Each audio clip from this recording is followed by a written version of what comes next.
இப்போ பார்த்தீங்கன்னா நம்ம வந்து பேக்ரவுண்ட்லாம் எப்படி ரிமூவ் பண்ணுறது இந்த வீடியோவில் பார்க்கலாம். ஃபஸ்ட்டு நீங்கள் அதுக்கு என்ன பண்ணுறீங்கன்னு பார்த்தீங்கன்னா, இந்த கூகுள் குரோம் இருக்குது பார்த்தீங்களா, இதை வந்து நீங்கள் ஓப்பன் பண்ணிக்கோங்க. ஓப்பன் பண்ணோன்னா இந்த மாதிரி சர்ச் ஐக்கான் வரும். அதில் போயிட்டு ரிமூவ் பிஜி அப்படின்னு நீங்கள் டைப் பண்ணுங்கள். இந்த மாதிரி நீங்கள் கொடுத்தீங்கன்னா ஃபஸ்ட்டு ஒரு ஆப்ஷன் வருது பார்த்தீங்களா, ரிமூவ் பேக்ரவுண்டு, இது கொடுங்க.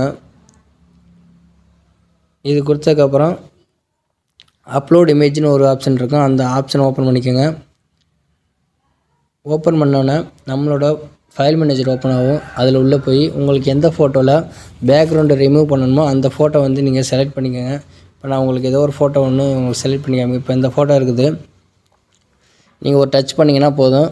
சும்மா ஒரு 30 செகண்ட் வெயிட் பண்ணிங்கன்னா உங்களுக்கு வந்து ஃபோட்டோவை வந்து பேக்ரவுண்டை மட்டும் கட் பண்ணி கிளாரிட்டியாக கொடுக்கும். அவ்வளோதாங்க, கட் பண்ணி கொடுத்துருச்சு. நீங்கள் வந்து இப்போ என்ன பண்ணீங்க பார்த்தீங்கன்னா, கீழே பாருங்கள் டவுன்லோட் இருக்குது பார்த்தீங்களா, இந்த டவுன்லோட் கொடுத்து நீங்கள் வந்து சேவ் பண்ணிக்கலாம்.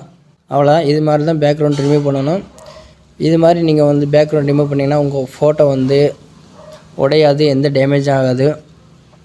நீங்கள் என்ன கிளாரிட்டியில் பேக்ரவுண்ட் ரிமூவ் பண்ணிட்டீங்களோ அதே மாதிரியே இருக்கும். இந்த வீடியோ உங்களுக்கு பிடிச்சிச்சுன்னா மறக்காமல் லைக் பண்ணுங்கள், ஷேர் பண்ணுங்கள், கமெண்ட் பண்ணுங்கள். அடுத்து என்ன வீடியோன்னு கமெண்ட் பாக்ஸில் கமெண்ட் பண்ணுங்கள். அதுக்குன்னு தனியாக வீடியோ போகிறேன். தேங்க்ஸ் ஃபார் வாட்சிங்.